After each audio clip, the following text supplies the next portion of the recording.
Hello students, in this class we can see the last characteristics of an organism. Very important question, definitely will be asked in examination point of view. There are 5 important characters. We have to learn that 5 important characters along with that points of respective character. What are those 5 important characters? Once again I am repeating. First one is growth and development, second one is reproduction, third one is metabolism, fourth one is cellular organization of the body, and finally the fifth one is consciousness. It's also called as response or irritability. Okay, in this session we can see the last characteristics of an organism. Okay, what is meant by the word consciousness? It is an important characteristic of an organism. What is exactly consciousness? Consciousness is nothing but it's a sense or ability to response of particular organism.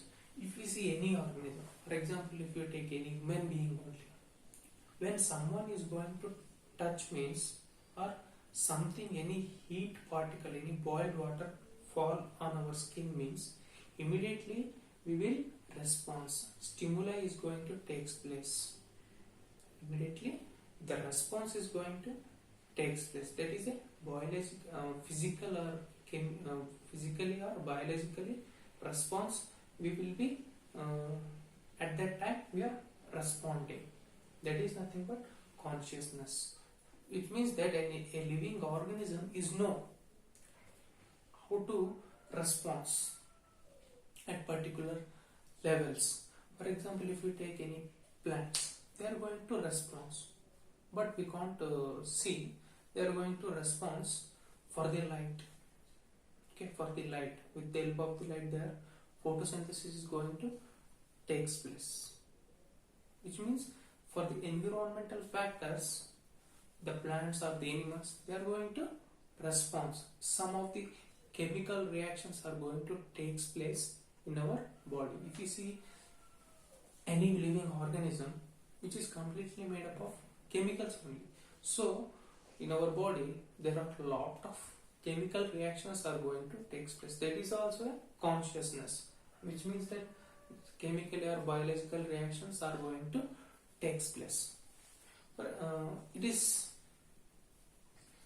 difficult to define that a person is living or not living. For example, if you see a coma patient in the hospital where brain is dead, to that person in hospitals what they will do is, with the help of the machines, with the help of a respirator, that is breathing machine, that is ventilator, they are giving to its lungs that is air. Okay, to the heart, to the function of the heart, they are putting some machines and make that person to stimuli, which means that to response, to make that coma patient to response, they are providing all machines and all. In that case, there is very difficult.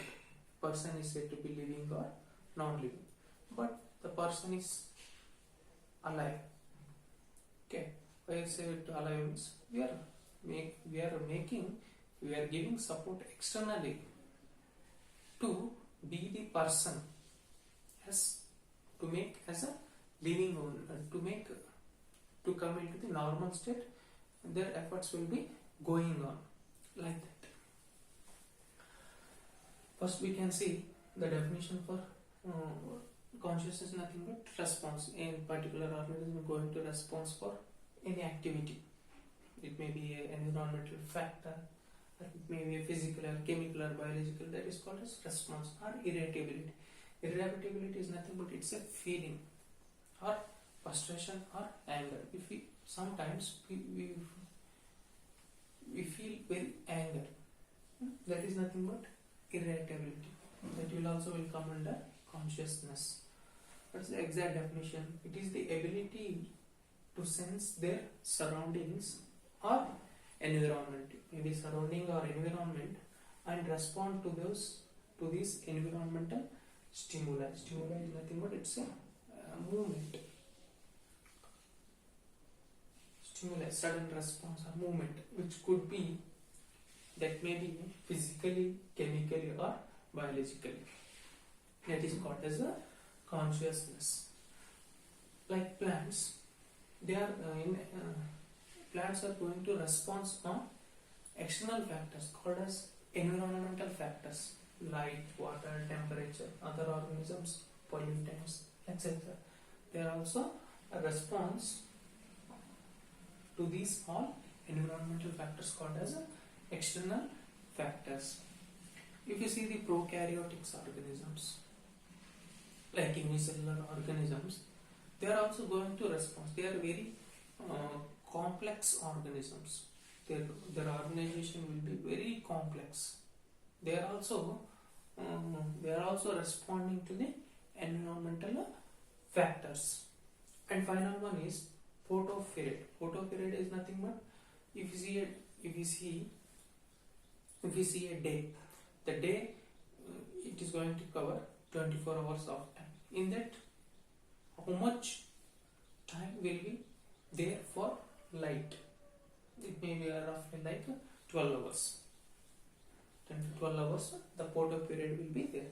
That is going to affect the reproduction in seasonal predators, both plants and animals. If we see in plants and animals, according to the season, the reproduction is going to take place. That depends on photoperiod.